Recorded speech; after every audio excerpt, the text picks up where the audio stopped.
बहुत सारे बच्चे ईमेल करके यह प्रश्न पूछते हैं कि कौन कौन से योग अभ्यास करने से हम अपनी हाइट को बढ़ा सकते हैं, या बहुत सारे माता पिता ईमेल या कमेंट्स करके यह प्रश्न पूछते हैं कि हम अपने बच्चों की हाइट कैसे बढ़ाएं, कौन कौन से योग अभ्यास करें जिनको करने से हमारे बच्चों की हाइट बढ़ जाएगी, कद में वृद्धि होगी। तो सबसे पहले तो यहाँ पे एक बात को समझ लें कि सिर्फ योग अभ्यास के ऊपर यदि आप निर्भर हैं कि कुछ योग अभ्यास कर लें और आपके बच्चों की हाइट बढ़ जाए, या बच्चे खुद यह सोचते हैं कि केवल कुछ थोड़ी देर आसन करके हमारी हाइट बढ़ जाए, तो ऐसा संभव नहीं है काफ़ी हद तक। इसके साथ में आपको कुछ चीज़ों की और भी ध्यान रखना पड़ेगा।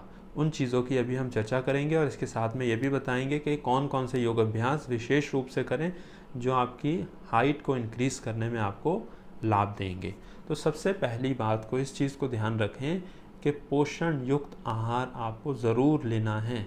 अच्छे तरीके से खाएं, ठीक प्रकार से खाएं, वह चीज़ें खाएं जिससे आपके शरीर को ऊर्जा मिले और कद वृद्धि में लाभ करे, जैसे केला, दलिया, अंकुरित अनाज, चना, मूंग, मोठ, इन सबको भिगोकर अंकुरित करके अनाज खाएं। इस प्रकार से फल सब्जियां अधिक खाएं, हरी सब्जियां अधिक खाएं जो आपके शरीर को ऊर्जा प्रदान करें।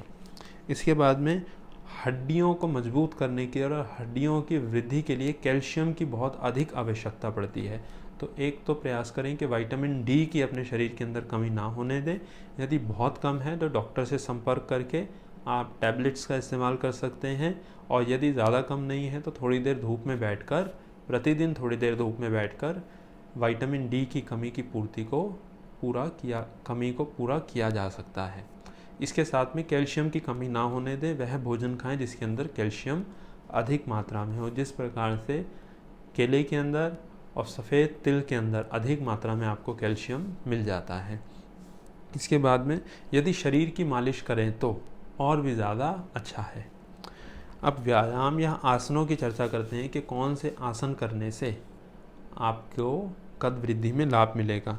तो मेन वृक्षासन, ताड़ासन, त्रिकोणासन, चक्रासन, पादहस्तासन, सूर्य नमस्कार, यह कुछ ऐसे अभ्यास हैं जिनको आपको प्रतिदिन करना है। इसके साथ में अन्य अभ्यास भी करें, परंतु यह कुछ अभ्यास हैं जिनको आपको प्रतिदिन करना है। और इसके साथ में यदि सपाटे भी लगाते हैं तो आपको और ज़्यादा इससे लाभ मिलेगा।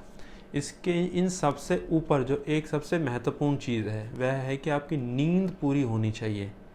कई सारे बच्चे पढ़ाई के चक्कर में या अन्य किसी कारणों के चलते नींद पूरी नहीं कर पाते, जो आपके स्वास्थ्य के लिए भी हानिकारक है और शरीर को बढ़ने भी नहीं देगा। तो नींद आपको पूरी होनी चाहिए, क्योंकि शरीर के अंदर जो भी चेंज होते हैं, जो भी शरीर में बढ़ोतरी होती है, वह नींद के समय में ही होती है।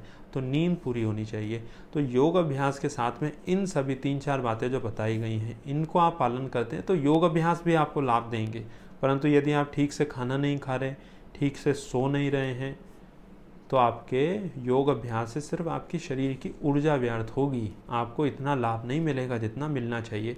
तो योग अभ्यास करें, जो आसन बताए हैं वह करें, इसके साथ में अन्य भी करें, और इन सब बातों का ध्यान रखें तो निश्चित रूप से ही 4 से लेकर 8-10 महीने में आपको सकारात्मक प्रभाव देखने को मिलेंगे।